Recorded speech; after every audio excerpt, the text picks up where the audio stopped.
Donc merci Jean-Luc, merci tout d'abord à toute l'organisation, notamment Alain et ses collaborateurs et collaboratrices. Je suis vraiment très content d'être ici pour participer avec vous à ce prix de l'innovation. Donc souvent, quand on invite un scientifique, un professeur, on lui demande de faire une conférence. Et donc je suis venu faire une conférence, sauf que moi je ne fais plus les conférences de manière normale, puisque depuis 5 ans, je suis devenu un professeur anormal. Et donc après avoir été enseignant-chercheur normalement pendant 25 ans, donc comme on l'a dit, en enseignant la biologie cellulaire et moléculaire, quelqu'un de très classique, je dirais, qui fait des cours à l'université, bon, universitaire, en faculté de médecine, en sciences, en école d'ingénieur, donc un prof, et en même temps qui avait une activité de recherche importante à l'INSERM et à l'Institut Pasteur, donc un chercheur, qui a vécu comme ça 25 ans extraordinaires. Je continue à faire de la recherche et je continue à enseigner. J'adore enseigner de manière normale, mais depuis 5 ans, je fais les choses différemment, peut-être de manière innovante. Moi, j'ai découvert une définition de l'innovation que j'aime beaucoup, qui n'est pas de moi, et vous allez bien la comprendre avec ce que je vais essayer de partager avec vous. L'innovation, c'est une désobéissance qui réussit. Et pour cela, il faut oser. Donc, il ne suffit pas d'avoir une idée géniale ou originale. Pour ma part, dans l'expérience que j'ai menée, qui s'appelle la classe renversée, c'était une idée individuelle. Mais nous travaillons avec des collègues sur ce qu'on appelle des idées collectives. Comment est-ce qu'on peut inventer des choses nouvelles ensemble avec des méthodes de travail collaboratif, co-élaboratif, du co-design. Donc les idées peuvent être individuelles, elles peuvent être collectives. Dans le cas présent, elle était individuelle. Et son nom, c'était la classe, et c'est toujours la classe renversée. Elle est différente de la classe inversée, même si mon collègue Marcel Lebrun à Louvain, avec qui je travaille, me dit ta classe renversée, finalement, c'est juste une étape de classe inversée.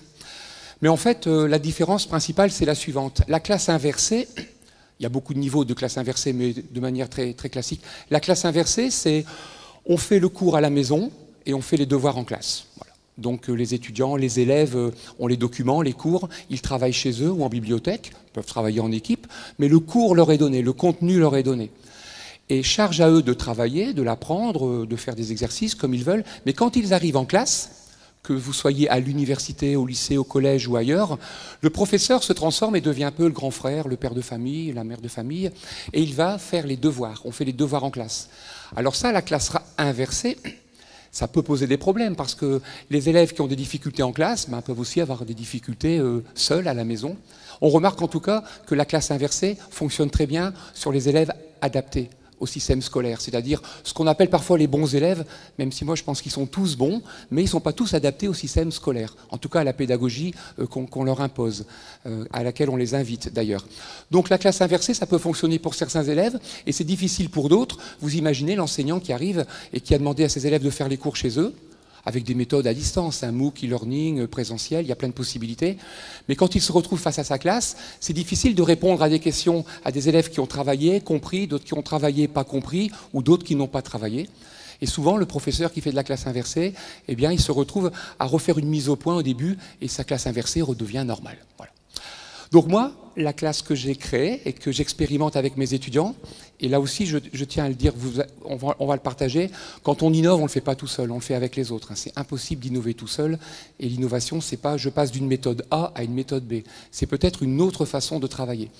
Donc moi, très simplement, je me suis retrouvé devant mes étudiants, et ça, j'arrêterai là pour cette première partie, et je leur ai dit, j'ai imaginé pour vous, mais dites-moi si vous êtes d'accord, une nouvelle façon d'enseigner, bien que j'aime enseigner de manière classique.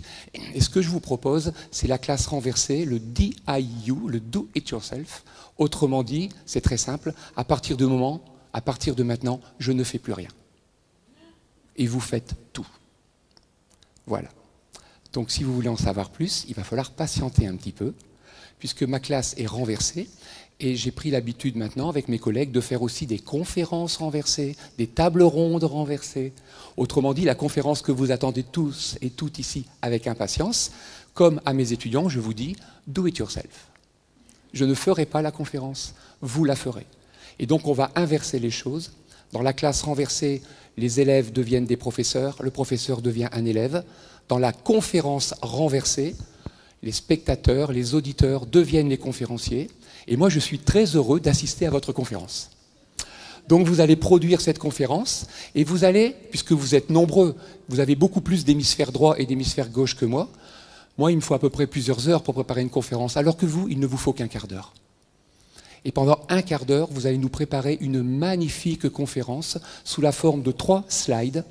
Et pour cela, vous allez vous réunir, vous regrouper en petits groupes de 5 à 6. Arrangez-vous pour vous regrouper autour de quelqu'un qui a un téléphone, parce que vous allez utiliser ce téléphone et un numéro qu'on va vous indiquer pour nous envoyer la production. On n'aura pas le temps de faire de la conférence renversée comme on le fait d'habitude, avec des films, des slides, des schémas. Comment est-ce qu'on détruit le PowerPoint, par exemple? C'est intéressant de détruire le PowerPoint, cet outil avilissant qui vous dicte ce que vous devez faire. Eh bien, vous allez travailler pendant 15 minutes, ce qui fait que moi, le conférencier devenu auditeur, je vais pouvoir me reposer 15 minutes et attendre que vous ayez produit des mots, des questions, pas des questions, des réponses, des mots. Vous avez le choix, c'est que du texte. Donc des citations, des noms propres, des réflexions, tout doit être sous forme de mots que vous allez nous envoyer au SMS qui va vous être indiqué à une adresse. Vous allez vous regrouper à 5 ou 6 autour d'une seule personne. Il n'y a que cette personne qui envoie les textes. Donc il ne s'agit pas de nous envoyer tous les mots qui vous viennent par la tête. Tous les mots qui doivent arriver sur notre récepteur doivent être validés par le groupe. Donc faites des groupes de 5 ou 6 ou 7. Le chiffre magique, c'est 6. 6, c'est ce qui marche le mieux. On vous donne 15 minutes, et au bout de 15 minutes, eh bien, tout ça, ça va être regroupé en 3 slides, et la conférence renversée va commencer. Do it yourself.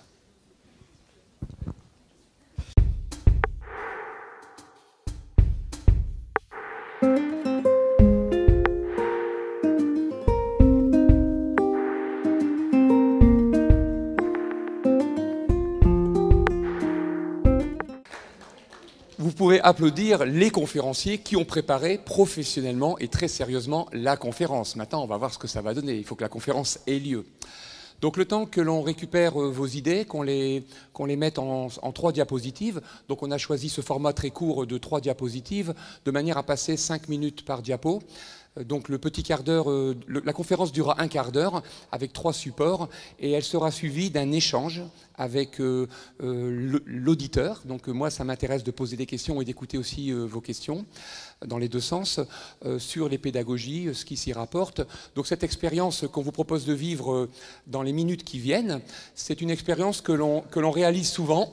Enfin, quand je dis souvent, ça fait à peu près un an et demi qu'on réalise ce genre de conférence, sauf que ici, c'est un micro-essai. Ce qu'on fait ici en un quart d'heure ou 10 minutes pour faire une vraie conférence inversée ou renversée, parce qu'on peut faire les deux. En général, le temps optimal, c'est à peu près 1h40. Donc ce que l'on fait souvent, c'est qu'on a des ordinateurs dans la salle et on distribue des portables et on donne une demi-heure aux équipes pour préparer soit de l'iconographie. Donc moi, habituellement, ce que je fais, c'est que ce genre de questions, par exemple, si j'ai 5 ordinateurs dans la salle, je demande à 5 équipes de ne répondre à la question qu'en utilisant des schémas ou des dessins. Et puis, les 5 autres ordinateurs, je leur demande de répondre à la même question en utilisant que des lettres, des chiffres, des citations, comme on a fait aujourd'hui. Là, on a fait ça parce qu'on a utilisé le SMS. On peut utiliser un PowerPoint. Donc, une demi-heure, vous avez toutes les équipes qui préparent. Donc, il y a de la discussion. Hein. Je vous avais vu dans les groupes, vous avez argumenté, discuté. Il y a des dominants, des dominés. Il y a qui parlent plus, qui parlent moins, comme dans ma classe, hein, comme mes étudiants. C'est pas facile, hein, parce que c'est assez libre. Et puis ensuite, ce que je fais habituellement, c'est que je crée ce qu'on appelle des rencontres improbables ou des dissociations. On n'a pas le temps de passer toutes les diapos, donc je demande à chaque équipe texte de rencontrer une équipe iconographie et je leur laisse à nouveau une demi-heure. Donc dans une bonne conférence renversée, les équipes produisent en une demi-heure. Ensuite, la deuxième demi-heure, elle fusionne. Et donc à partir de 6 diapos ou de 10, on va arriver à 3 ou à 5. Et là, il y a de la négociation. On n'a pas le temps de le faire ici, mais quand on fait se rencontrer des équipes, on négocie. Et là, par exemple, ce qui est intéressant, c'est que des auditeurs ou des étudiants qui, à un moment donné, n'ont pas pu s'exprimer, ben, ils peuvent peut-être s'exprimer quand ils s'aperçoivent que le groupe d'en face porte des idées semblables. Et ça devient intéressant. 2 fois une demi-heure, et puis après, les diapositives sont projetées. Donc c'est ce qu'on va faire ici. On va projeter les diapositives. Moi, aujourd'hui, je suis tout seul, donc on pourrait appeler ça une conférence renversée, mais on peut faire aussi des tables rondes inversées ou renversées, c'est-à-dire que vous avez un animateur et vous avez fait venir plusieurs spécialistes. Par exemple, un spécialiste du numérique, un spécialiste de la pédagogie enfantine, par exemple, pourquoi pas, et un spécialiste de la psychologie de l'adolescent, vous choisissez. Et là, les experts peuvent réagir comme ils l'entendent. Ce qui est plus difficile à faire dans une conférence ou une table ronde inversée, c'est que les experts doivent avoir des propos qui se complètent. Il faut éviter que chacun revienne faire sa conférence. Donc il faut réagir. Donc moi je vais me prêter à l'expérience, les diapositives vont apparaître devant vous et moi je vais les découvrir en même temps, comme si j'assistais à votre conférence et que j'écoutais un peu ce que vous êtes en train de me dire et je vais essayer de réagir. Donc le but de la conférence renversée, ce n'est pas de deviner exactement ce que vous avez écrit, ce n'est pas un jeu de concours, hein, ce n'est pas de la magie, c'est comment un auditeur va comprendre à sa façon ce que vous lui projetez. Et ce qui est très intéressant, on va le faire quand même en un temps très court, c'est que lorsqu'on fait des conférences renversées, ce que j'observe à chaque fois, c'est qu'une fois que l'expert, celui qui était soi-disant l'expert et qui devient l'auditeur, va essayer de faire un lien entre ce qu'il voit, produit, et ce qu'il fait lui, parce que si vous l'avez invité, c'est qu'il a une expertise, le micro, quand il va dans la salle, eh bien, les gens qui ont produit, comme vous, eh bien, peuvent dire « Ah, mais tout à fait d'accord » ou « Pas du tout, on n'a pas voulu dire cela » ou bien alors « Vous avez oublié tel propos ». Et il y a donc un dialogue, un vrai dialogue, une discussion. Il y a des controverses qui apparaissent entre les personnes sur scène et les personnes dans l'estrade, enfin, au niveau de l'estrade. Parce que la plupart du temps, dans une conférence normale, qu'est-ce qui se passe? Quelqu'un va vous parler pendant 1 heure, 2 heures. Ok, il y a toujours un moment où on ennuie quelqu'un. C'est impossible de ne pas ennuyer quelqu'un à un moment donné. Vous ne pouvez pas intéresser tout le monde. Et puis quand c'est terminé, y a-t-il des questions? Et le micro se promène dans la salle, et là, on a toujours la même chose.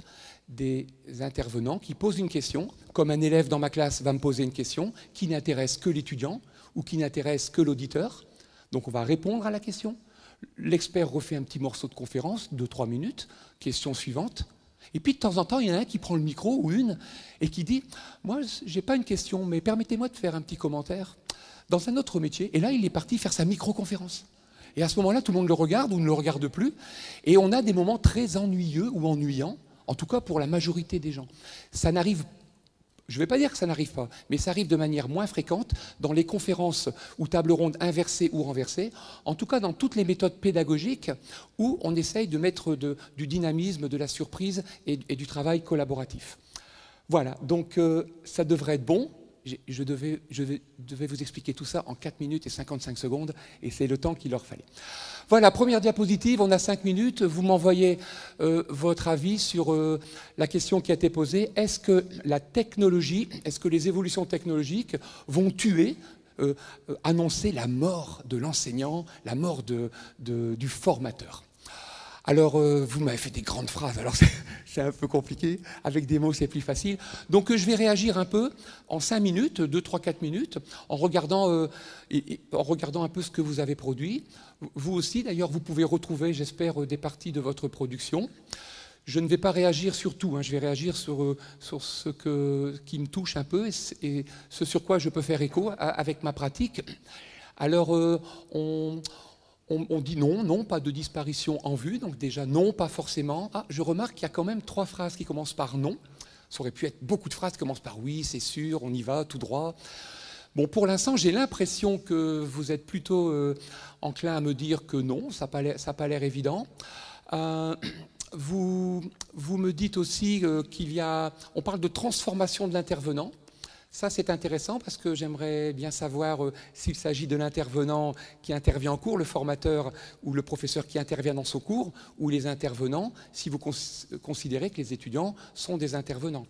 Alors, des fois, on a des méthodes d'enseignement tellement 1.0 que le seul intervenant, c'est l'expert. Et les autres sont là pour absorber. Je vais vous montrer ça tout à l'heure avec un dessin. Mais si vous êtes dans une pédagogie, avec ou sans numérique, ben là, peut-être que les intervenants sont des 2 côtés de l'estrade. Donc le mot intervenant, il m'interroge pour l'instant, de qui parle-t-on? L'intelligence artificielle, ça c'est la dernière phrase, l'intelligence artificielle et l'adaptive learning ne peuvent pas tout. Ça peut être bien, juste à réagir en une phrase. Est-ce qu'on demande tout à la technologie ou pas? Donc la question c'est, la technologie va-t-elle remplacer le prof? Va-t-elle remplacer le formateur? On pourrait se poser la question, puisque ça ne remplace pas tout. Vous me dites, ne peuvent pas tout remplacer. Est-ce que ça remplacerait une partie du métier du formateur? Donc dans le métier de professeur, dans le métier d'expert, dans le métier de sachant, pour peu que ce soit parfois un métier, eh bien, on peut imaginer que certaines choses puissent être remplacées par de l'intelligence artificielle ou de l'informatique. A priori, moi, ce que je pense, dans ce que je pratique, c'est que tout ce qu'on fait de manière mécanique, peut-être que moi, tout ce que j'enseigne de manière mécanique, la formule d'un acide aminé, par exemple, la structure d'une molécule, tout ça, on le trouve sur Internet. Je pense que je peux être remplacé par un ordinateur, je pense que je peux être remplacé par des outils de recherche. Par contre, quand j'ai des étudiants qui ne comprennent pas comment une molécule d'ADN se divise, là, alors peut-être pas tout de suite, mais on va me dire peut-être que des films, de l'intelligence des robots de demain. Vous savez, les robots aujourd'hui, ils apprennent. Donc là, quand on parle de numérique ou l'informatique qui remplace le prof, on est en train de parler peut-être du PowerPoint, du MOOC, de la plateforme, etc. Mais peut-être que demain, ça sera l'intelligence artificielle, donc les robots que l'on voit aujourd'hui, IBM et autres, les robots qui apprennent à battre des champions du monde de Go, d'échecs et autres. Voilà, donc je continue un petit peu, je balaye un peu. Hein, donc les MOOC, visibilité mondiale, ça c'est intéressant aussi de se dire le numérique, la technologie, qu'est-ce qu'on veut en faire finalement? Parce que les MOOC, hein, vous voyez, on en a parlé, c'est génial, nous on les a visités, hein. On est allé voir Coursera, Khan Academy, edX, tout ça, comment ça fonctionne. Et puis les MOOC, ça fait pchit, il paraît maintenant, ça a un petit problème. Et puis il y a des gens qui ont dit, oh mais les MOOC c'est du e-learning, c'est juste qu'on l'a fait de manière massive et gratuite. Mais il y a MOOC et MOOC. Parce que ça existe des MOOC inversés, des MOOC renversés. Il y a des MOOC collaboratifs. Donc il ne faut pas enterrer le MOOC trop vite, je dirais. Et il faut peut-être se dire, il y a peut-être des choses qui ne marchent pas avec la technologie et qui ne marchaient peut-être plus avec le cours en face à face. Donc moi, ce que je peux remarquer pour l'instant, avec mes collègues, parce que on est plusieurs hein, dans mon équipe, on est beaucoup à pratiquer, c'est que tout ce qui ne marche pas trop bien en face à face ou en présentiel, quand vous le mettez en numérique, ça ne marche pas bien non plus. Donc c'est-à-dire que si vous utilisez de la transposition, par exemple, quand vous vous retrouvez dans un salon de technologie avec des personnes qui vous vendent de l'appareillage de ce type-là, si vous écoutez le vendeur vous proposer de la technologie pour faire exactement ce que vous faites, eh bien, si ce sont des choses qui marchent, ça marchera avec la technologie. Vous allez même pouvoir l'amplifier, faire plein de choses. Par contre, si ce que vous faites ne fonctionne pas, vos étudiants ne sont pas motivés, ça ne marche pas, ce que vous faites au tableau, ça ne marche pas, les devoirs que vous leur faites faire, etc., ne fonctionnent pas, ils n'aiment pas, eh bien, ce n'est pas parce que vous allez mettre du numérique, passer l'effet waouh, ils seront contents, mais au bout d'un certain temps, ça peut les calmer. La technologie aussi, hein, parce qu'on va le voir aussi peut-être sans doute par la suite, on parle des étudiants ou des jeunes génération Y ou numérique, mais quelquefois, est-ce qu'ils utilisent ça pour travailler ou est-ce qu'ils utilisent ça pour s'amuser? C'est pas pareil. Hein. Donc, ou alors c'est à vous d'utiliser cette technologie, les MOOC. Il y a des MOOC maintenant qui commencent à avoir de l'allure en gamification, en serious game. C'est-à-dire que si vous vous dites les jeunes utilisent le numérique pour s'amuser, le côté ludique, eh bien, imaginez d'utiliser la technologie de manière ludique, alors pas uniquement ludique, mais vous le sentez, hein, on peut faire les choses sérieusement sans toujours se prendre au sérieux et en mettant un peu de surprise. Voilà, donc oui, pour certains, c'est plutôt un outil. Alors ça aussi, il y a un outil qui permet la diffusion de la connaissance, des multiplications des partages, des bonnes pratiques, un outil qui permet des nouvelles interactions. Ça, c'est vraiment intéressant, l'outil. Il y a des personnes qui disent « la technologie, c'est un outil, ne cherchez pas. Il faut être créatif, innovant, sans technologie. La technologie, c'est un outil. » Moi, au départ, j'étais plutôt un peu dans cette mouvance. Je me suis dit, si on n'est pas capable d'innover avec une craie, un bout de papier, une feuille, bouger une table et se poser des questions, ce n'est pas la peine de demander à la techno de le faire à votre place. J'ai un petit peu changé d'avis dans le sens où je pense toujours que la techno, c'est un outil. Je pense toujours que c'est un magnifique outil d'accélération quand on veut faire passer de la connaissance. Donc un outil qui permet de la diffusion de connaissances. D'ailleurs, dans mon cours, c'est vraiment un outil, puisque je dis aux étudiants, débrouillez-vous, allez chercher l'info par vous-même. Et ils vont chercher l'information sur Internet, dans les bibliothèques numériques, en réseau. Et très bizarrement, dans les livres, alors qu'ils ne le faisaient jamais avant. Je les pousse à la technologie, je leur dis, je ne fais plus rien, j'ai les mains dans les poches. Et donc les étudiants utilisent le numérique, mais les très bons élèves, ceux qui ont l'habitude d'écouter la sacro-sainte vérité du prof, ça les fatigue, parce qu'il faut aller sur Internet, trier, il faut du discernement, il y a plein de choses. Et donc ça les fatigue. À un moment, ils voudraient bien que le prof leur donne la bonne réponse, la bonne question. Et ils ont une confiance absolue dans les livres. Donc moi, c'est seulement au bout de 25 ans d'enseignement que j'ai vu arriver pour la première fois de ma vie des livres dans ma classe. 25 ans d'enseignement avec de la technologie, du PowerPoint, du numérique, jamais de livres. Quand je leur dis vous faites tout par vous-même, je ne fais plus rien, les livres sont apparus. Le numérique, la technologie ramène le papier. C'est pas opposé, hein. Plus vous êtes techno, plus ça va redonner de la valeur au papier. Le distanciel, le MOOC, le distanciel, le e-learning, les gens qui sont là-dedans, souvent ils sont adaptés au présentiel, mais ils aiment bien le e-learning. Le e-learning, le distanciel ramène le présentiel. C'est-à-dire que les e-learning, les MOOC, CNAM et autres qui marchent le mieux, c'est ceux dans lesquels il y a du présentiel. Donc ce ne sont pas des ennemis, ce sont des façons de faire complémentaires. Et l'innovation pédagogique, eh bien, elle ramène le cours classique. Autrement dit, si vous êtes très innovant, et notamment en utilisant ces outils, eh bien, vous avez quelque chose qui est intéressant, c'est que vous vous rendez compte que les étudiants, les élèves, ils ont envie à nouveau d'avoir des petites capsules de cours normaux. Pas plus d'un quart d'heure. Le PowerPoint, la technologie que vous voyez ici, eh bien, elle peut fatiguer au bout d'un quart d'heure. C'est pas le cas d'une séance dynamique si vous faites travailler les élèves en équipe. Donc changement de posture. Le changement de posture du sachant au guide, ça, il est important.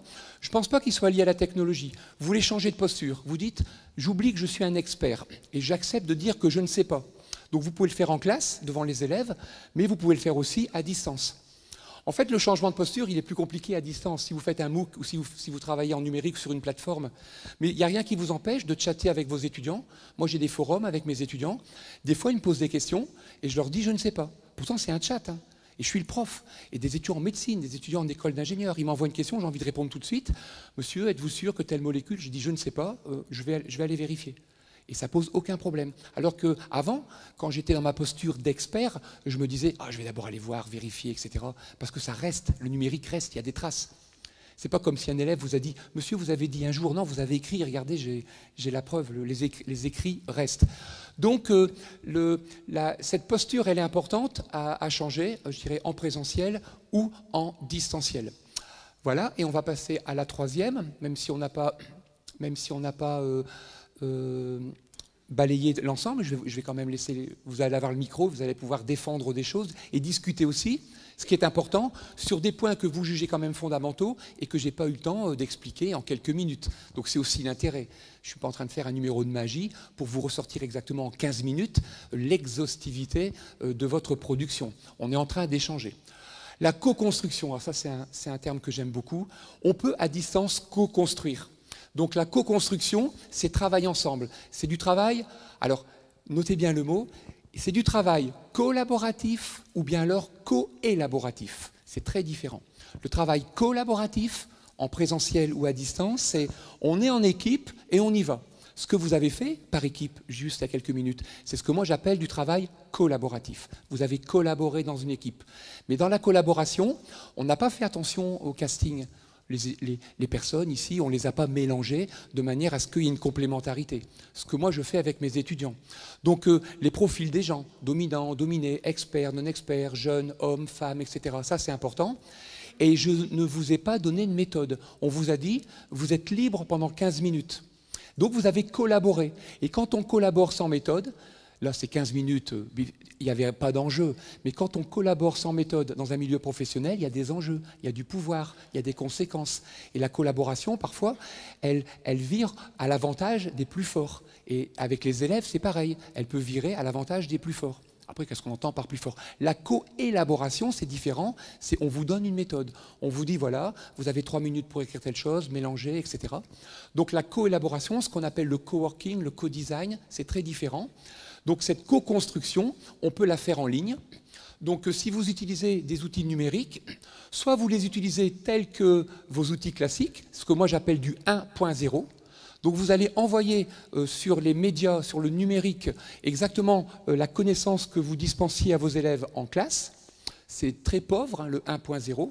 Et peut-être que là, on répond à la question de départ, l'outil, la machine, le numérique peut remplacer le prof ou le formateur. En tout cas, dans le 1.0, je transmets uniquement la connaissance.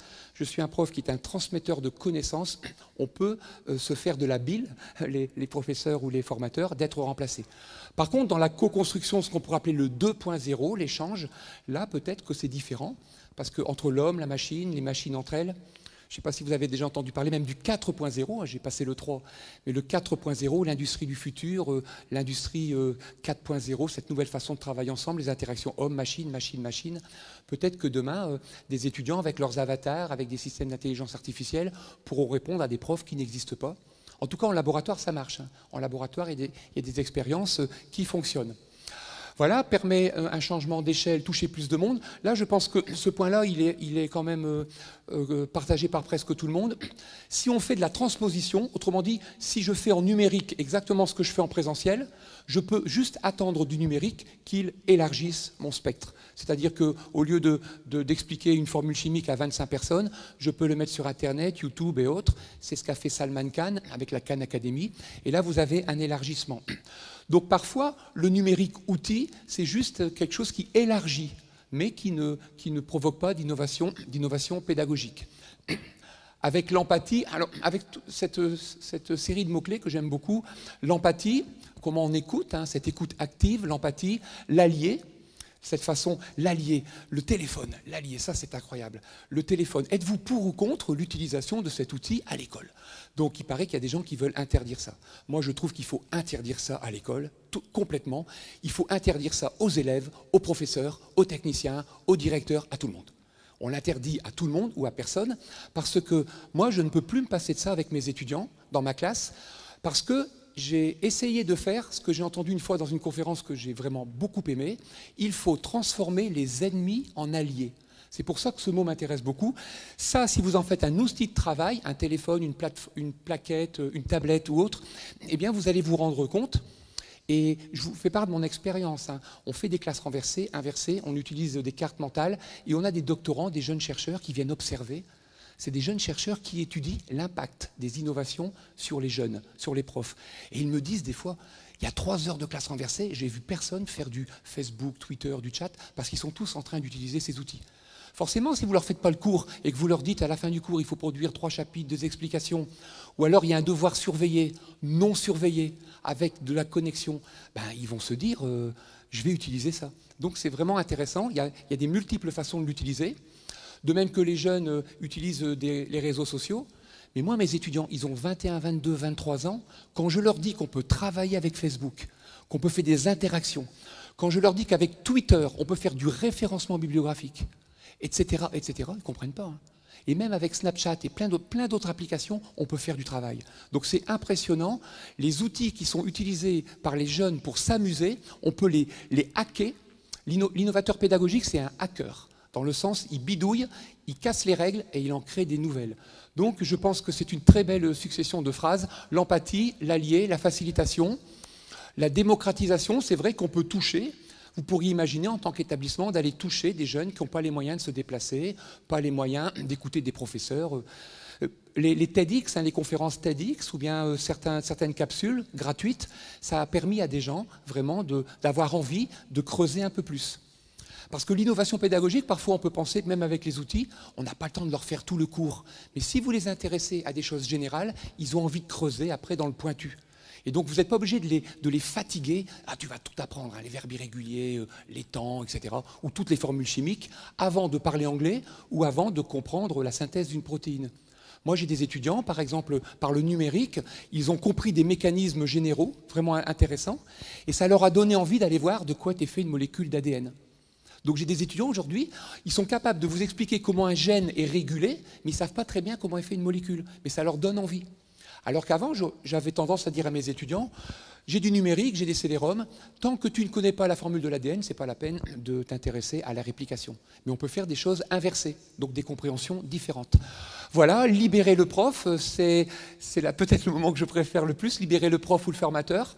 Pourquoi j'aime beaucoup cette phrase? Parce que l'innovation pédagogique, quand on étudie l'impact, après je m'avance, mais quel est le principal bénéficiaire de l'innovation pédagogique? C'est le prof.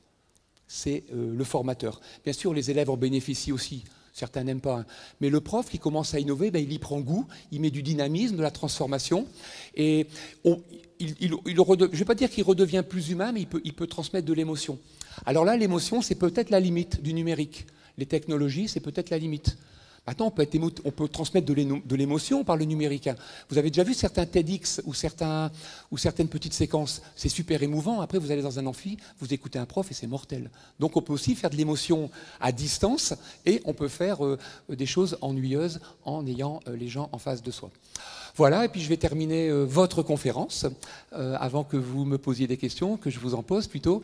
Cette première phrase, donc je la découvre en même temps, comme elle est longue, j'ai pas eu le temps de la lire. L'élève demande à comprendre, à ne plus apprendre par cœur. Oui, alors je dirais, sauf certains. J'ai des élèves, ils veulent pas forcément comprendre, ils veulent d'abord apprendre par cœur et après ils se disent je vais comprendre. Mais en réalité, c'est plutôt ça. Les élèves demandent à comprendre.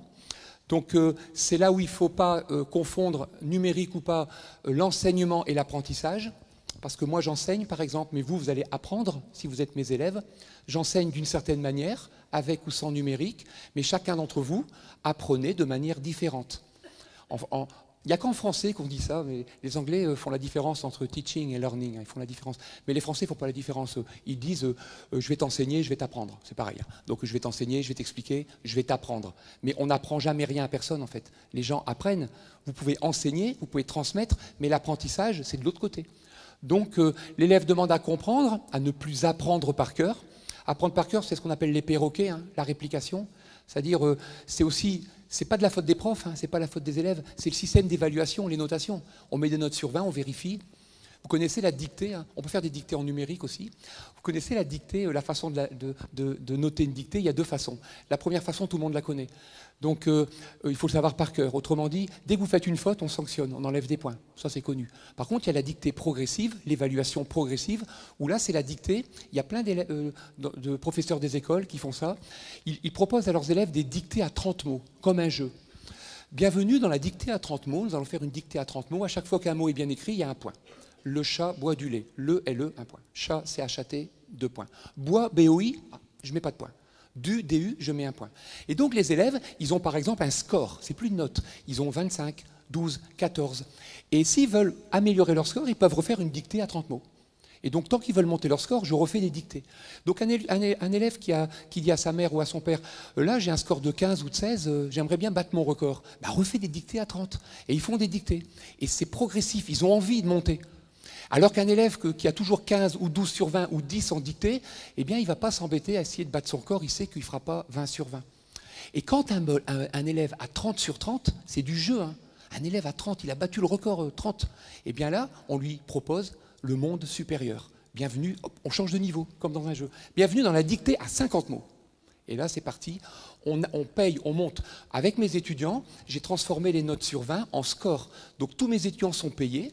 Et donc en fonction du travail qu'ils fournissent, on les paye. Alors on utilise des monnaies virtuelles.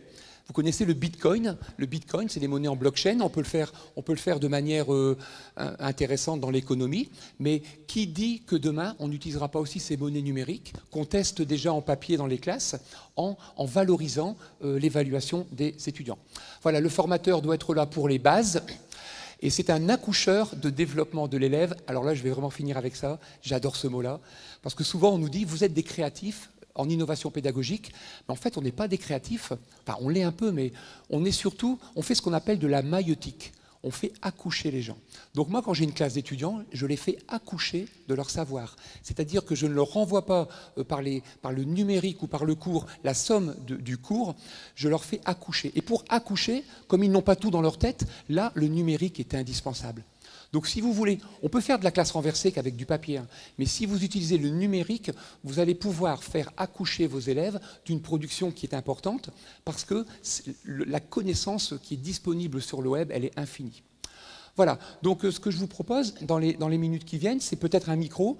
Ça serait intéressant que certains et certaines d'entre vous puissent expliquer des choses qui sont passées rapidement pour revenir sur une diapo et que malheureusement, en très peu de minutes, je n'ai pas eu le temps de partager avec vous et que vous trouvez importante. Après tout, c'est votre conférence. Hein. Il y a peut-être quelque chose de particulièrement important qui m'a échappé dans ce direct. Voilà, donc c'est libre. On vous écoute, les conférenciers. Faites lever la main si l'une des notions que vous avez discutées, qui s'est retrouvée sur la diapo ou qui ne s'est pas retrouvée, hein, parce que ce qui m'intéresse, c'est votre production. C'est un peu comme si moi, je vous posais une question. Est-ce que vous êtes content ou pas de la façon dont j'ai pris votre conférence? Est-ce que vous êtes, ou est-ce que vous pensez que votre seul auditeur a manqué un message? Voilà, je vous en prie. Moi, je rebondirais sur la maïeutique parce qu'évidemment, pour moi, c'est le mot de la fin, c'est le plus important. C'est justement, de quoi parle-t-on quand on parle d'apprendre? Est-ce qu'on parle d'apprendre avec la mémoire uniquement ou d'apprendre des réponses? Ou est-ce qu'on parle de poser des questions? Et donc, cette histoire de poser des questions, ça se fait dans une dynamique qui est la maïeutique par excellence, qu'on peut retrouver chez Socrate évidemment, ou chez Platon, mais qui est vraiment la façon d'avancer au pas à pas, ensemble, dans une relation qui inclut l'émotion, qui inclut, quand on lit les dialogues de Platon, c'est très clair qu'il y a un enjeu existentiel, même si on parle que peut-être de science, il y a un enjeu existentiel de comprendre la matière dont on parle et d'y pénétrer. Et cette pénétration, elle est très difficile à faire, même si on peut sans doute programmer très bien des programmes de MOOC avec une notion maïeutique. C'est très difficile à faire autrement que dans une relation, dans un groupe, mais où on est dans du dialogue. Voilà. De manière très courte, il y a deux mots très courts sur lesquels je veux rebondir. Le premier mot que vous avez dit, c'est apprendre à poser des questions. Moi, dans ma classe, c'est les étudiants qui posent des questions eux-mêmes. Donc ils construisent le cours, ils posent des questions eux-mêmes. Et le fait de réfléchir et de poser les bonnes questions, on commence déjà à y répondre et de leur faire comprendre qu'il n'y a pas une bonne question et une bonne réponse. Donc ça, c'est vraiment intéressant, ce lien entre la question et la réponse, qui n'est pas juste tu dois apprendre par cœur des questions d'anal, par exemple, et de connaître les bonnes réponses. Sous-entendu, quand tu as la mauvaise réponse, on t'enlève des points. Donc apprendre à se poser des questions, ça c'est fondamental, quelles que soient les matières, même en mathématiques, même en physique, même en biologie. Et l'autre terme que je trouve intéressant, c'est marcher à côté, parce que tout à l'heure je vous ai dit qu'en 25 ans j'étais normal, mais pendant 25 ans, si vous m'aviez demandé c'est quoi la pédagogie, je vous aurais dit la pédagogie c'est un prof qui est capable d'expliquer des trucs compliqués simplement. Or, ce n'est pas ça du tout la pédagogie, parce qu'à la rigueur, ce n'est même pas lié à l'enseignement ou direct. Le pédagogue, dans l'Antiquité, je l'ai découvert qu'il y a 2 ans, donc 30 ans de carrière et il m'a fallu 28 ans pour le lire. Le pédagogue, mais beaucoup ici le savent, le pédagogue dans l'Antiquité, c'était un esclave. Donc il n'avait pas la science. Le pédagogue, il marchait à côté de l'enfant. C'était un esclave qui accompagnait l'enfant du maître à l'école, voilà. Et l'enfant, à l'école, il avait la science du maître. Et le pédagogue ramenait l'enfant à la maison. Peut-être qu'il le protégeait sur le chemin, peut-être qu'il aidait à faire ses devoirs. Enfin, il y a plein de possibilités. Mais en tout cas, la pédagogie, c'est l'accompagnement, marcher à côté, aider, protéger. Et ça, c'est intéressant parce que ça veut dire que le formateur ou l'enseignant, il ne doit pas se contenter d'être formateur ou enseignant, il peut aussi marcher à côté. Donc ces mots-là ça vient des Grecs, ils n'avaient pas le numérique, ils n'avaient pas les tablettes encore. Encore une remarque, une...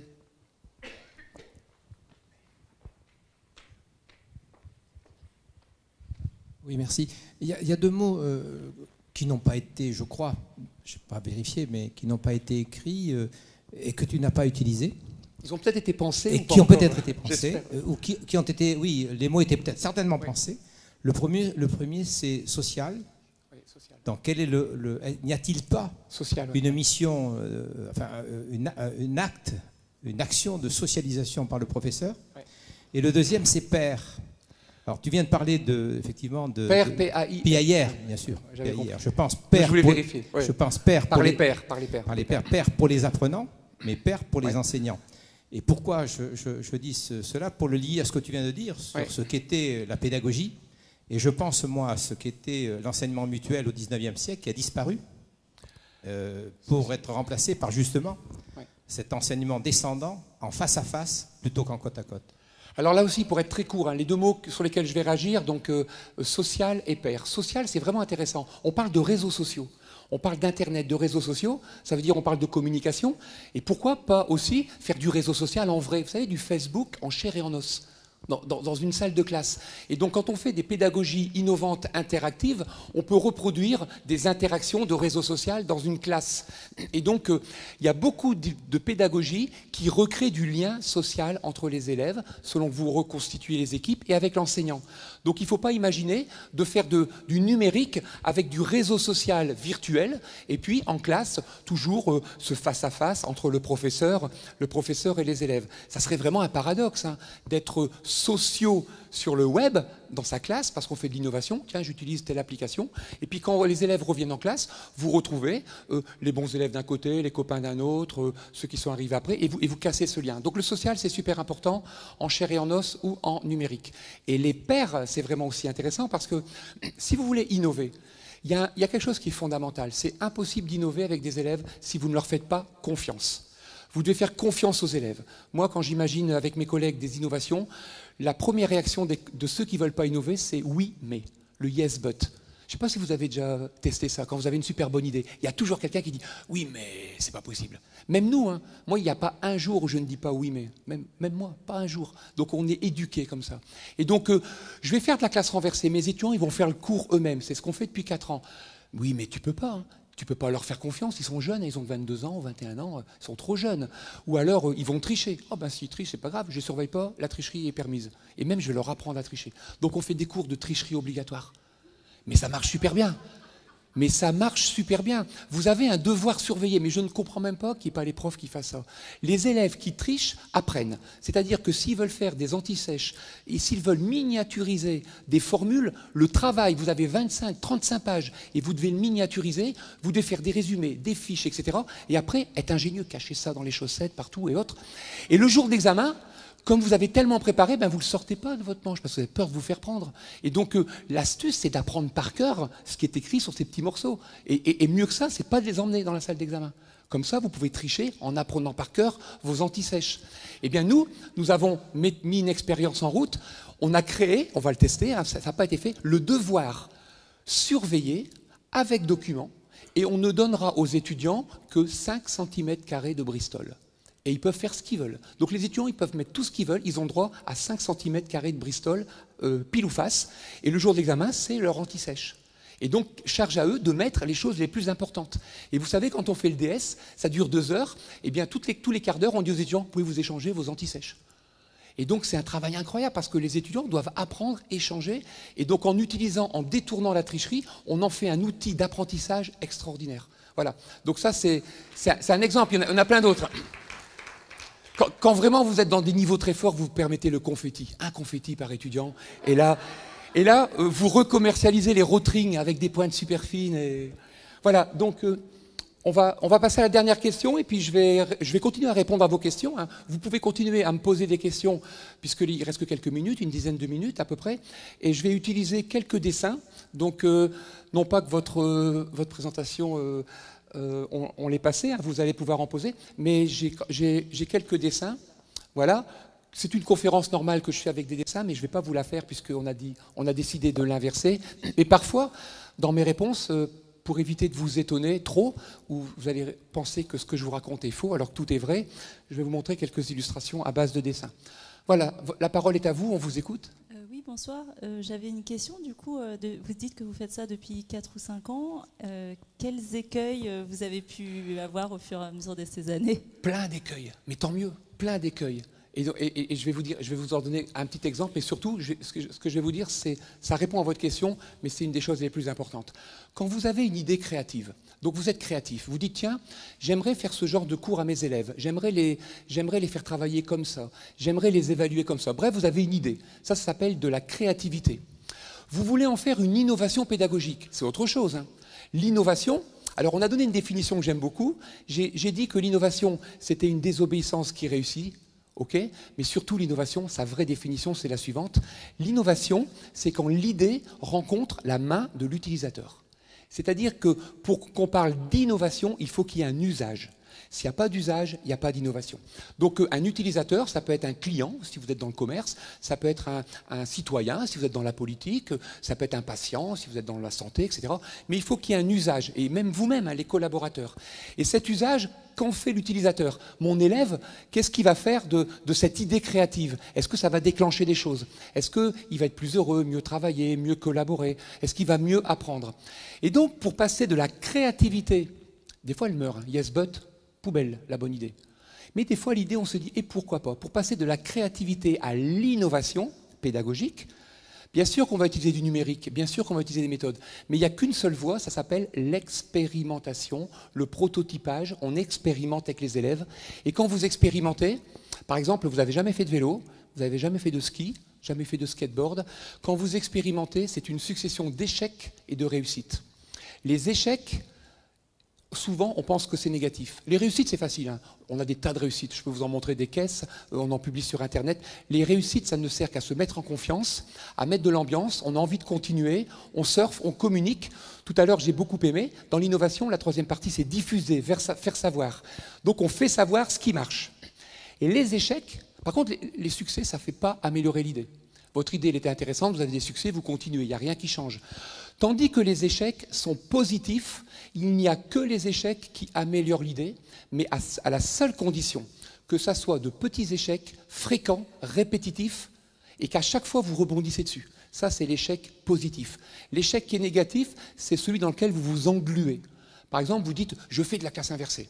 C'est la méthode Marcel Lebrun, niveau numéro 2, elle est géniale, je la fais. Et puis on vous dit au bout de 2 mois, 3 mois, mais tes élèves, ils comprennent rien, ils travaillent pas. Tu fais, c'est la méthode, c'est la séquence. Et c'est seulement au bout de 3, 4 ou 5 mois, attends, je vais voir, ça va rentrer, ils vont réussir. Et au bout de 6 mois, vous dites, ah ben non, t'as raison, ça marche pas. Ça, c'est un échec grave, parce qu'on s'est entêté, on peut pas construire dessus. Tandis que moi, quand je fais la tricherie obligatoire, les QCM inversés, les QCM intelligents, la battle, le ping-pong, on a des tas d'exercices comme ça. On réussit, les tableaux tournants, ça c'est un exercice incroyable. Eh bien, ça marche pas, on continue, on améliore. Et comme c'est de l'innovation et que les étudiants sont impliqués dans l'innovation, eh bien, ils proposent des solutions. Donc à chaque fois que vous avez un échec en innovation pédagogique, vous demandez aux élèves qu'est-ce qu'on peut faire pour résoudre l'échec. Parce que si vous faites un cours classique, qu'est-ce qui se passe? Vous faites un cours classique, moi j'en ai fait des années, vous dites à vos étudiants ou vos élèves, alors, qu'est-ce qui ne va pas? On va améliorer les choses. Ah monsieur, il y a trop de cours, vous parlez trop vite, on n'a pas assez de temps de faire des devoirs, et voilà. Ok, j'ai noté tout ça. Alors qu'est-ce qu'on peut faire? Qu'est-ce que vous pouvez faire? C'est votre méthode, hein, c'est vous le prof. Dans l'entreprise, il y a un problème, c'est le patron qui doit résoudre le problème. Donc l'élève, si vous ne l'impliquez pas dans l'innovation, il dit il y a un problème, c'est à vous de le résoudre. Voilà. Et si c'est pas content, il amène ses parents, il va voir le proviseur, il fait ce qu'il veut, il trouve des solutions. Par contre, dans l'innovation pédagogique, ah, vous en avez marre des tableaux tournants? Je vais mettre mes... Je peux que j'appuie dessus pour... Ah oui, c'est ça. Je vais en mettre quelques-unes, je ne savais pas. La technologie, vous voyez. Donc, les tableaux tournants, par exemple, vous voyez, donc j'en passe quelques-unes.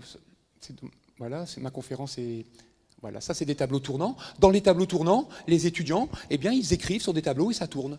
Alors avant, quand j'avais un quart d'heure à passer avec mes élèves, je leur disais, écoutez, on a un quart d'heure, on ne va pas perdre de temps, je vais vous expliquer un truc super compliqué, c'est comment une molécule d'ADN se divise, on n'a qu'un quart d'heure. Et puis vous avez intérêt à bien m'écouter parce que c'est sûr que vous l'aurez à l'examen. Et qu'est-ce qui se passait? Pendant un quart d'heure, j'expliquais la division de la molécule d'ADN et quand je me retournais, qui peut me le répéter? Personne. Parce qu'on avait beau leur dire que c'est important, ils n'écoutaient pas. Tandis que là, je ne perds plus mon temps. J'ai un quart d'heure, je leur dis, voilà, il y a 6 tableaux, vous êtes connectés, tout est numérisé, vous êtes connectés, vous allez me dessiner des molécules d'ADN qui se divisent, et vous avez un quart d'heure. Hop, c'est parti, avec un chrono. Et au bout de 3 minutes, donc les étudiants dessinent des molécules d'ADN et les annotent. Au bout de 3 minutes, je leur dis, posez vos feutres. Mais monsieur, vous avez dit un quart d'heure, posez vos feutres. On va continuer le travail, mais vous changez de tableau. Donc ils changent de tableau, ils continuent le travail, 3 minutes après, ils rechangent de tableau. Donc en l'espace de 10 minutes, il y a eu 3 rotations. Et en 10 minutes, j'ai 6 molécules d'ADN qui se divisent. Et je dis aux étudiants, quel est le tableau qui vous semble le plus complet? Alors ils me disent, c'est celui-là, très bien. On se met devant le tableau et je leur dis, il ne reste plus que 3 minutes. Je leur dis, c'est bon, c'est bon, c'est bon, c'est bon. Il y a 3 équipes qui ont travaillé dessus quand même. Par contre là, il y a 2 erreurs. C'est pas ça, et il manque 2 choses. Il manque ça, il manque ça. D'ailleurs, les 2 choses qui manquent, vous les retrouvez sur le tableau 1 et sur le tableau 3. Je retourne le tableau, un quart d'heure. Et je leur dis, qui parmi vous peut me dire en 2-3 minutes, en une phrase, comment la molécule d'ADN se divise avec deux exemples. Je lui donne 20 sur 20 tout de suite. Et bien, il y a 40 doigts qui se lèvent, parce qu'ils ont co-construit ensemble les choses. Donc la co-construction permet de travailler de manière classique. Dans ma classe renversée, ce que j'ai fait d'original par rapport à une classe inversée, c'est que j'ai dit aux élèves, la meilleure façon d'apprendre, c'est d'enseigner. Donc, d'ailleurs, c'est pour ça que je suis un très bon prof, parce que ça fait 25 ans que je redouble, donc je connais le cours par cœur. Donc, vous allez devenir les profs, c'est vous les profs, et moi je suis le seul élève. Donc, mes étudiants font le cours, c'est eux qui vont au tableau. Alors, il y a 5 étudiants au tableau, ils font des schémas, moi je suis l'élève, et les autres étudiants se mettent autour de moi, et on change. Et ça marche tellement bien qu'ils me font le cours, mais ils me posent des questions, puisque je suis l'élève. Donc, ils vérifient, ce qu'ils produisent, ils le vérifient. Alors des fois, ils me disent « Mais monsieur, c'est vous l'expert. Nous, on est des pauvres étudiants. » Je leur dis « Vous êtes 40, vous avez 80 hémisphères cérébraux. » Enfin, normalement, c'est le cas, hein, moi qui en manque, mais 80 hémisphères cérébraux. Donc vous êtes un prof gigantesque qui a 80 hémisphères cérébraux, qui est connecté. Et vous allez créer un cours et vous avez en face de vous une promotion d'élèves, une classe, c'est moi la classe, qui est composée de 100% du meilleur élève de la classe. Donc vous ne pouvez pas rêver de mieux. Hein. Tout le monde rêverait d'avoir 100% d'élèves comme moi en génétique. Et donc vous me testez. Donc les étudiants, eh bien, ils font des démonstrations. Quand c'est bon, ben, j'opine du chef. Et quand c'est faux, je leur dis « Attendez, je ne comprends pas ». Et ils comprennent vite qu'il y a un problème. Donc ma classe, elle est très bizarre parce qu'il n'y a plus que moi qui rentre à la maison avec des devoirs. Donc j'ai mon cartable et j'ai des devoirs. Donc je ne corrige plus de copies. Je suis chez moi, je fais mes devoirs. Et quand je rends mes copies, les élèves me notent.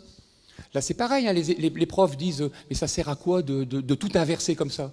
Mais c'est très simple. Hein. Si j'ai un groupe d'élèves qui me pose une question très bien construite, par exemple, à l'aide d'un tableau à 2 colonnes, en prenant 3 illustrations, donnez-moi les points communs et les différences entre le mécanisme enzymatique de l'ARN polymérase chez les eucaryotes et celui de l'ADN polymérase chez les prokaryotes. Illustrez votre propos avec 2 exemples.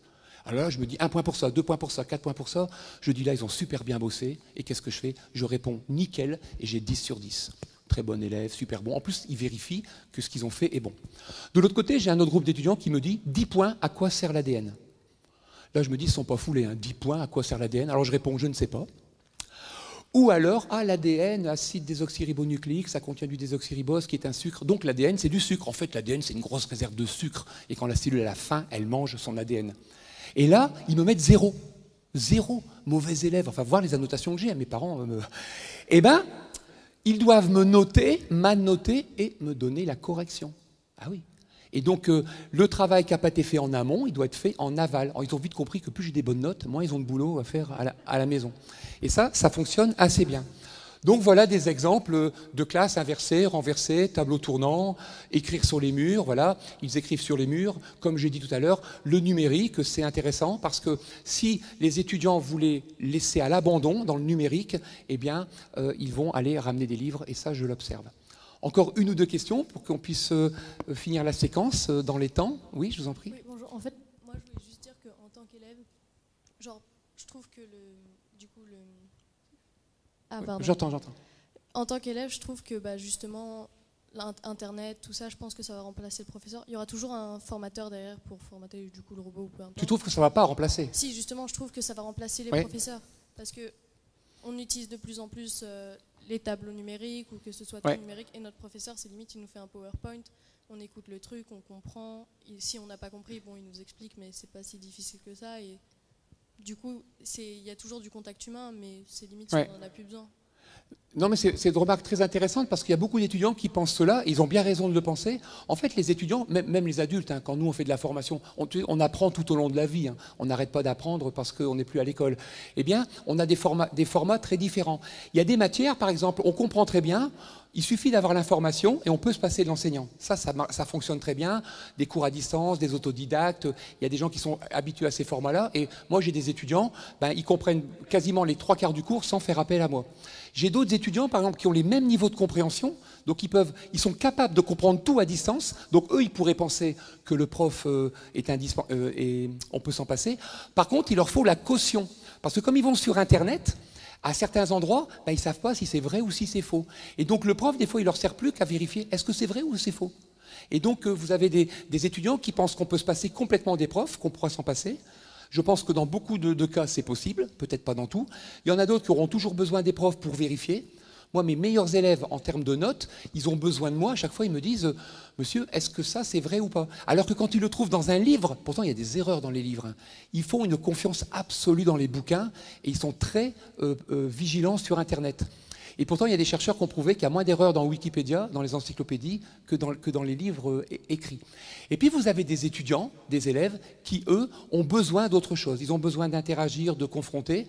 Et pour l'instant, le numérique ne leur apporte pas ça. Et ils se fatiguent aussi, parce que, vous savez, un prof, il est capable d'intéresser un élève quand il est dynamique, un quart d'heure. Le PowerPoint, c'est une catastrophe hein, quand vous l'utilisez tel quel. Le PowerPoint, il faut le casser, il faut le bouger, il faut le faire à l'envers, il faut faire des dessins. Il ne faut surtout pas utiliser le PowerPoint comme un prompteur. Eh bien, vous avez des élèves qui fatiguent en écoutant le prof au bout d'un quart d'heure. Ils pourraient comprendre, mais ils ne comprennent plus. Et vous savez, donc c'est un quart d'heure, un prof, en face à face. 20 minutes, vous êtes déjà très bon. Hein. Donc si vous avez 1 heure de cours, c'est mieux de faire des séquences d'1 quart d'heure, 20 minutes et de varier un peu. Mais sur un écran, vous savez, c'est combien le temps d'attention d'un élève sur un écran en moyenne? Et ça, c'est les chercheurs qui le... C'est 3 à 4 minutes. 3 à 4 minutes. Donc c'est plusieurs fois inférieur au temps en présence. Ça veut dire que les méthodes qui marchent assez bien, ce sont ce qu'on appelle du blend learning, des méthodes complémentaires, où on peut faire à distance et en présentiel des choses différentes. Alors peut-être que demain, il y aura des robots, parce que ça existe, des robots qui feront aussi du présentiel. Il y a des robots hein, qui peuvent faire du présentiel. Mais ce qui est important, c'est qu'on n'a pas tous les mêmes besoins, les mêmes niveaux de compréhension.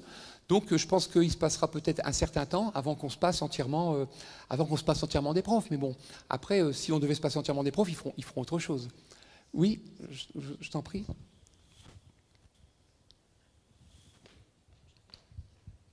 Ça, c'est ma classe. Hein. Donc ça ressemble à ça, ma classe, quand vous rentrez. Bonsoir à toutes et tous, Sébastien Trouillas du collectif Mieux Vivre à Cachan. Alors, je suis médecin, j'ai eu la chance de faire de longues études, bien trop longues, parce qu'en fait, dans d'autres pays, elles sont plus courtes. Ouais. Et pour répondre à mademoiselle, moi, ce qui m'a toujours intéressé dans le fait d'aller en cours, plutôt que d'avoir des polycopiés, parce qu'on avait des tas comme ça de 30-40 cm de polycopiés, c'est que le prof, en fait... extrait la substantifique moelle de la connaissance et que année après année la connaissance humaine enfle et en vous écoutant j'avais l'image de l'océan, de la profondeur de l'océan et finalement de la surface et à mon sens ce qui m'a passionné dans mes études c'est que dans ce caractère très vaste des connaissances finalement en faisant un tour, d'ailleurs on faisait des tours de chaque matière et en faisant ces tours même un peu superficiels, on arrivait à extraire l'essentiel et pour moi c'est ce que le prof, en ça que le prof ne sera jamais remplacé, c'est qu'il arrive à extraire l'essentiel de la connaissance. Je vous remercie pour votre intervention. Elle n'est pas contradictoire avec la réflexion de la demoiselle, parce que c'est une réflexion que je trouve totalement juste. Mais on a beaucoup focalisé, là, dans nos propos, sur la transmission de la connaissance. C'est vrai que si un jour les profs sont complètement, ou les formateurs sont complètement remplacés, ça sera plutôt dans le domaine de la transmission de la connaissance. Par contre, un élève, il attend quoi d'un professeur? Un échange, un exemple. Regardez ce qui se passe.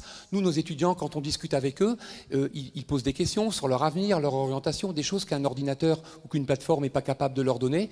Et moi, je dis à mes étudiants, parce que nous, moi je suis dans l'enseignement privé, hein, les études coûtent très très cher, hein, et donc quand un étudiant paye 5 à 6 000 euros de scolarité à l'année, je lui dis, si tu passes ton temps en cours juste à écouter les profs, à apprendre par cœur, à retenir et à réciter, franchement, ça ne vaut pas le coup de payer des études aussi chères. Tu peux faire des études en ligne, ailleurs, ou alors dans des endroits où c'est moins cher, et c'est peut-être ton frère ou ta sœur qui pourrait bénéficier de cet enseignement. Et donc, ce qui est important, je dis à l'élève, c'est au prix de tes études et au temps que tu passes, pose des questions autres que sur le cours à tes professeurs, c'est-à-dire, c'est quoi les métiers? Est-ce que vous pouvez m'aider? Je cherche un stage, des choses comme ça. C'est-à-dire que l'enseignant, son boulot, c'est aussi d'accompagner, d'aider, d'orienter. Moi, j'enseigne en première année de médecine, hein, j'ai 550 étudiants. Donc ce matin, j'étais dans un amphi avec 550 étudiants. Il y en a une cinquantaine qui m'ont posé des questions sur les mitochondries, les lysosomes et les peroxysomes. Et il y en a 2 qui sont venus me voir en me disant « Nous, on n'est pas sûr d'avoir le concours, hein, qu'il est sûr de l'avoir, mais on aimerait discuter, on a des pistes, on est intéressé par la recherche. » Et franchement, il y a des facs de médecine ou autres où ça peut être des ordinateurs, des CD-ROM. Ces 2 étudiants-là, ils sont bien contents de trouver un prof qui a des réseaux, qui peut les aider. Et donc le formateur, c'est pareil. Donc je pense, hein, comme toi, je pense que si un jour les profs sont remplacés, ça sera sur la transmission de connaissances. Il y aura peut-être des logiciels qui leur apprendront à faire le tri et le discernement. Mais dans la médecine, pas que la médecine, mais dans tous ces métiers, on a besoin d'un accompagnement, de parrain, de tuteur, de mentor, et puis de se projeter dans l'adulte, c'est-à-dire de voir, tiens, j'ai envie d'être comme lui, j'ai envie d'être comme elle, j'ai envie de faire ceci. Ça, est-ce que vous avez envie demain de faire le même métier que la plateforme MOOC edX Non, on a envie, le côté humain quand même. Parce qu'on a parlé du social, hein. Aujourd'hui, les Japonais commencent à le faire. Il y a du social entre les robots et les humains. Donc les enfants japonais, quand on leur offre un jouet à Noël, un robot, hein, et qu'ils le cassent, vous savez, des fois ils cassent, les parents, en France, des fois, vous avez déjà entendu ça, ils vont reporter le jeu pour le réparer, et le gamin, il veut pas. Parce que c'est à lui, on lui a offert, il s'est attaché tout de suite au robot, et son robot, il est blessé. Et donc, il n'est pas question d'aller le remplacer par quelqu'un. Et donc, il y a des chercheurs qui travaillent sur l'affectif entre la machine et l'homme. Et donc, il y aura peut-être un jour des élèves qui tomberont amoureuses de leur professeur virtuel, de l'écran ou de ces choses-là. Oui, encore une dernière question. Voilà, ça c'est ma classe. Donc voilà, ça c'est moi. Ça c'est la classe renversée. Donc ça c'est la classe renversée. Et ça c'est la classe... Non, ça c'est la classe inversée. Et ça c'est la classe renversée. Donc mes étudiants, je vous assure, hein, ils vont chercher l'information, ils écrivent le cours. Ils font les plans des cours, ils font les illustrations, ils construisent tous les examens, ils écrivent les questions, ils font les barèmes, ils se distribuent les copies, ils remplissent les copies, ils ramassent les copies, ils corrigent les copies, ils font les moyennes, ils me ramènent tout. C'est incroyable, c'est une auto-entreprise. Oui. Oui, vous avez, je ne sais pas, au début, j'ai peut-être mal compris dans votre introduction et c'était peut-être, j'ai l'impression que c'était pessimiste. Vous avez dit que les classes inversées, renversées et peut-être les nouvelles pédagogies étaient surtout destinées à des élèves d'un certain niveau. Et je reviens dessus parce que, comme je l'ai dit en introduction, le décrocheur, c'est-à-dire celui qui est inadapté, c'est un inadapté, il est intelligent, il est inadapté à un système qu'on lui a proposé. Voilà. Et or, celui-là, je veux dire, est-ce que vous êtes pessimiste ? Or, vous avez posé un certain nombre de méthodes, hein, qui sont les méthodes des scores, enfin d'autres méthodes que j'ai trouvées extrêmement intéressantes à appliquer chez nous. Quel était votre propos ? Donc je vais compléter ce que j'ai dit tout à l'heure parce que je n'étais pas pessimiste du tout. Ce que j'ai dit rapidement, c'est qu'il y a des méthodes d'innovation pédagogique, elles continuent à être adaptées à des élèves adaptés aux méthodes classiques. C'est-à-dire que quand un élève est adapté au cours magistral, si vous lui proposez le premier niveau de la classe inversée, comme c'est le même niveau d'adaptation, au lieu de travailler en classe, il va travailler chez lui et faire des devoirs, vous n'allez pas toucher les élèves qui ont des problèmes avec la compréhension avec le prof, parce que vous allez même les amplifier, parce qu'il ne pourra même pas poser tout de suite une question au prof, il devra d'abord comprendre le cours. Ça, c'est le premier niveau, ce que Marcel Lebrun appelle le niveau 1 en classe inversée, celui que je critique le plus, mais parce qu'en fait, il marche bien pour les bons élèves académiques et il marche bien à distance ou en présentiel. Par contre, quand vous faites du niveau 2, 3 ou 4, jusqu'à faire des classes renversées, là, vous allez commencer à intéresser des étudiants de manière différente et à limiter le décrochage. Parce que l'enseignement classique, académique, il trie souvent par le haut. Alors c'est des notes, vous avez des mentions, etc. Après on essaye d'avoir la moyenne. Et alors ça marche bien, trier par le haut, hein, les rankings et tout. Par contre, la difficulté, c'est que ça élimine par le bas. Et le passeport pour l'échec, c'est vraiment important d'avoir ça en tête. Si un système élimine par le bas, ça sert à quoi de trier par le haut? Est-ce qu'on ne peut pas imaginer un système qui n'abîme pas trop le tri par le haut et qui reprend par le bas? Et les méthodes collaboratives, les méthodes de casting, donc moi, très clairement, nos étudiants, quand on les fait travailler en groupe, on met dans chaque groupe, dans chacun de mes groupes, je mets 6 étudiants, c'est le chiffre magique, et je mets des élèves avec des mentions super bien, moyennes et les moins bons élèves. On les fait travailler ensemble et ils ont tous la même note. Donc quand moi j'ai un groupe d'étudiants, 6 étudiants, celui qui fait tout le boulot et celui qui fait rien, tout le monde a la même note. Ah mais yes, but, t'as pas le droit, hein. T'as pas le droit parce que tu dois donner une bonne note à celui qui travaille. Non, on fait un travail collaboratif, on donne les règles et je dis voilà, vous êtes bons pour comprendre, vous êtes bons pour chercher, etc. Et qu'est-ce que j'observe? Les étudiants les moins bons en génétique, ils sont super bons pour aller sur Internet, chercher, trier, etc. Mais ils connaissent pas ce qu'ils ramènent. Les autres les aident et ils se partagent la note. Donc on met des notes collectives, on met des notes individuelles et on crée un esprit d'équipe. Et l'anecdote que j'aime raconter, parce que c'est pas la seule, mais celle-là, elle est vraiment très liée à ce qu'on pourrait appeler du décrochage.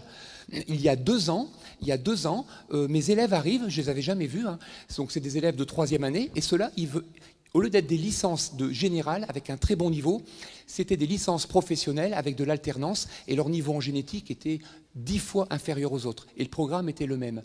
Et donc, ils avaient un certain niveau. Et quand le cours commence, je leur propose la classe renversée et il y a un étudiant qui me dit vous savez, monsieur, votre système, c'est bien, mais avec moi, puis mes collègues, mes 4-5 copains, ça va être compliqué parce que nous, ça fait 3 ans qu'on n'a plus fait de biologie. On est tellement écœurés, on ne comprend rien. Donc, ils avaient décroché en biologie. Peut-être dans d'autres matières, ils étaient bons. Dans l'entreprise, ils étaient bons. Et donc, moi, je leur ai proposé d'en mettre un dans chaque équipe. Donc, ces fameux 5 élèves qui n'étaient pas très bons, j'en ai mis un dans chaque équipe. Et puis, il s'est passé 1 mois, 2 mois, 3 mois de cours sous cette forme-là. Donc, vous voyez, ils ont travaillé en équipe. Voilà, c'est ce système-là. Et donc, on arrivait sur la fin du cours. Je me rappelle très bien, c'était 3 mois après. Et ce fameux élève, il était au tableau, il était en train d'écrire quelque chose. Et j'étais derrière lui, et il parlait comme ça avec ses collègues. Et puis, il voit que je suis derrière lui, et il me dit, vous me regardez? Je dis, ben oui, qu'est-ce que tu fais? Il dit, vous voyez bien, là, je suis en train d'expliquer la régulation de l'opéron lactose chez les bactéries. Donc, quand une bactérie, vous remplacez le glucose par le lactose, elle exprime tel gène, il y a le promoteur qui se met là. Puis, il m'explique ça, puis il s'arrête. Et puis, il me dit, c'est pas bon, c'est faux. Je dis non, y a des erreurs, mais ça a l'air d'être bon quand même. Mais c'est pas ça qui me perturbe. C'est pas toi, il y a 3 mois, qui me disais que tu savais même pas ce que c'était qu'une molécule d'ADN. Et il se retourne, il me dit, mais je sais toujours pas ce que c'est qu'une molécule d'ADN. Ah bon? Mais ce mécanisme-là, c'est trop bien. Vous vous rendez pas compte? J'ai compris comment le gène fonctionnait. Je meurs d'envie d'aller voir dans le bouquin ce que c'est. Si 3 mois avant, je me suis posé la question, si 3 mois avant, j'avais dit à ce garçon, c'est pas grave, toi et tes 5 copains, vous venez, je vais vous remettre à niveau, avec un système académique. Je pense qu'au bout de 2-3 heures de cours, je les aurais à nouveau écœurés. Et dans l'innovation pédagogique, souvent, on me pose la question, est-ce que vos méthodes d'innovation pédagogique, elles améliorent les résultats aux examens? Dans la mienne, rien du tout. En classe renversée, avec ma méthode, les bons élèves restent les bons, les moyens restent les moyens, et les moins bons restent les moins bons en résultats d'examen. J'ai une collègue qui fait de la classe inversée en droit. Elle a 500 élèves, classe inversée. Elle a augmenté de 10% le pourcentage de réussite aux examens. Donc ça marche très bien. Moi, ça ne marche pas. Par contre, on me dit, pourquoi vous en faites? Mais moi, j'écœure plus personne. Parce que dans ma classe, mes 40 élèves, ils aiment la génétique, à leur niveau. Les bons, ils sont toujours bons, et les autres, ils comprennent des mécanismes. Donc parfois, on peut éviter le décrochage en se mettant au niveau des élèves ou en les ramenant. Il y a des tas de chercheurs qui ont dit, moi je vais dans des bidonvilles, des endroits où des bidonvilles, des endroits où il y a pas forcément d'éducation, etc. Enfin, des niveaux scolaires peut-être différents que dans certains d'autres quartiers. Et ils se sont dit, moi je vais aller leur expliquer. Donc Jacquard, tout ça, il y a des gens qui ont été expliqués à des gamins sans éducation comment fonctionnait telle molécule. On peut expliquer les choses les plus compliquées du monde à un enfant. Avec des Legos, on peut expliquer les choses les plus compliquées du monde à un enfant qui n'a pas été adapté au système scolaire. Donc c'est vraiment là où il y a un gros travail à faire. Et pour conclure, je pense que même si le numérique aide à faire ça, même s'il amplifie, même si ce sont des outils indispensables, je dirais le cœur, le sang, l'émotion, jusqu'à présent encore, ça reste de l'humain. Et donc je conclurai en disant... faites du numérique, mais gardez le côté humain, dynamique, l'interaction, le social. Et c'est ce qui donne le plus de plaisir à l'enseignant qui innove. Voilà. Merci pour votre conférence.